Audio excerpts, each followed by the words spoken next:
For the sake of privacy, all names and locations have been altered. We have no affiliations with any organizations or agencies.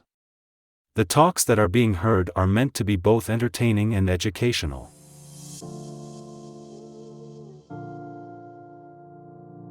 The world loves drugs. The conversation was had with a hypnotherapist. I asked her how long she had been working in the profession. I've been in the healing space since about 2016, part-time. And in the process of facilitating or helping people heal, I realized that there was a need to go into the subconscious mind. Because a lot of our programming happens at a subconscious level. Research shows that 95% of the way we move, we act, we think comes from the subconscious mind.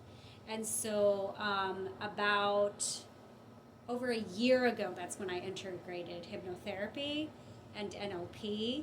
And most recently, I've integrated cognitive behavioral therapy, specifically Team CBT from Dr. David Burns, the teachings of Dr. David Burns. I asked her if she was familiar with the psychoanalytic theory by Sigmund Freud. Well, it's certainly a foundation for hypnotherapy. And yes, our relationship with our mother and our father does shape a lot of our relationships with one another, especially our romantic relationships. Let me see if I could think of an example. So the subconscious mind is there to protect us. Emotions are there to protect us. And so the way that the subconscious mind picks up information is very unique. If, for example, a child that is 2 years old sees that the father raises the voice at the mother, right? That feels that's confusing. Clearly it's threatening because there's high emotions. And so at that point, the child doesn't recognize that that's bad. The child sees that that's a normal behavior. So the child may, in the future, talk to women the way the father did.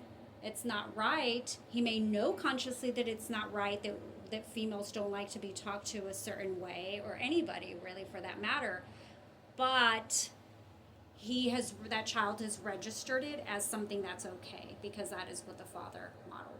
I asked for her to explain a hypnotherapy session. So, for instance, the way typically a session would go is we have a discovery call, so we talk about what is going on, what the person is experiencing, and then that's where I determine if I'm able to help or not, or if I can refer them to somebody else, because that's very important to me, that I feel that I can help them, and if it's out of my scope, then I refer them. And then in that conversation, we talk about what issue they're currently having. For instance, somebody recently came to me saying, I'm a people pleaser. I'm a people pleaser. My partner takes advantage of me. Everybody takes advantage of me, and I want to fix that. And so then during the first session, we have an evaluation, which ends up being about 90 minutes to 2 hours, and I ask a series of questions that will ask questions about the mother and the father, and when did they first experience this. And so with all of the questions, it allows me to dissect and look deep into what are the limiting beliefs, what are the emotions they're experiencing. And so then the following session we start extracting per se, so to speak, extracting, let's say there is shame, right? Let's say the child experienced the mother shaming the father shaming the mother, or whoever the caretaker was, or they grew up experiencing being shamed. And sometimes it's not deliberate shame. Sometimes it just happens from society, being shamed by the media, by teachers, etc. Sometimes it's very subtle, because the subconscious mind is so delicate. It can receive messages that are not ill-intended, they can receive them as something negative. I asked if she ever worked with someone whose addiction was a result of their childhood. Yes. Oh yeah, absolutely. And it really depends on what message they received. Not necessarily what message they received, but how they interpreted the message. Like, for instance, I have a client whose parent only praised them when they achieved something. And so now the father was in a workaholic. The father only praised the child when they achieved something. So now this individual is a workaholic because they received the message. The message they received is, you're only a good boy when you're working really hard.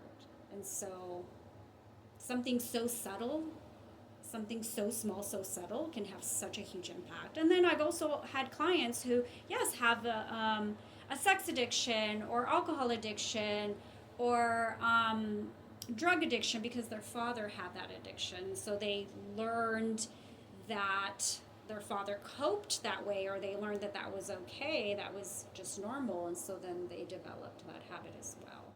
I asked her to explain the strategy of helping someone through issues. Take it a step at a time. We first address, what is the biggest issue you're having right now? What do you want to change? Because a person has to be able to want to change. So what is it that you want to work on? Where do you want to improve? What area of life? And so we focus on that.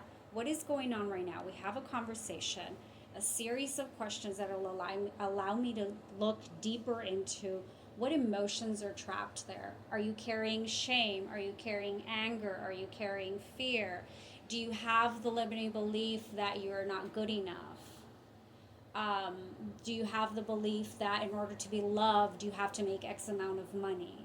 And so every situation is different, every person is different, and it's important to really listen to what they're saying, really listen to the underlying emotion, limiting belief, and then start to address one at a time. And so what I see in clients is, like the example that I gave with people pleasing. I'm a people pleaser, and I have quite a few clients that we've worked on that. I'm a people pleaser. How can I fix this? And a lot of the times we start with shame. There's shame. They've been shamed for not abiding by certain rules or whatever it may be. And the moment we start to desensitize shame, I can't take shame away from you, right? It's just entirely. But we start to desensitize it. We start to break it apart. And so what people start to notice is the moment they can release shame from their body, then other things start to fade off. The anger and the sadness and the grief. And not only that, but they will share like things like, oh my gosh, like I feel like my intuition is sharpening, and I feel a lot more joy, and I'm painting, or I'm exploring new hobbies. And so one thing leads to another because everything is interconnected. I asked why hypnotherapy was not as common as talk therapy. Right, yeah, that's a really, really good question. And I have my theories, and I'd like to reserve commenting on some of the theories that I have. But what I will say is, one, I'm not knocking talk therapy because it can be a beautiful gift for people. I've used talk therapy before, and it has helped me. When the therapist integrated EMDR, which is subconscious reprogram, that's when I saw more benefits. But I will also say that hypnotherapy and NLP is becoming a lot more popular. It's catching on. People are seeing the differences, so it is becoming more mainstream. It is becoming more popular. I asked what advice would she provide to someone who wanted to be a hypnotherapist. I think one of the most important things is being trauma informed. That's really, really important, being trauma informed. And we work people are sacred. And when you work with people, people are sacred, and we're delicate, and the subconscious mind is very delicate. So I would say be trauma informed, get your certification, learn as much as you can, trust your intuition, trust your gut, and give the individual the power. Give I think it's very important to let, when you work with people, that you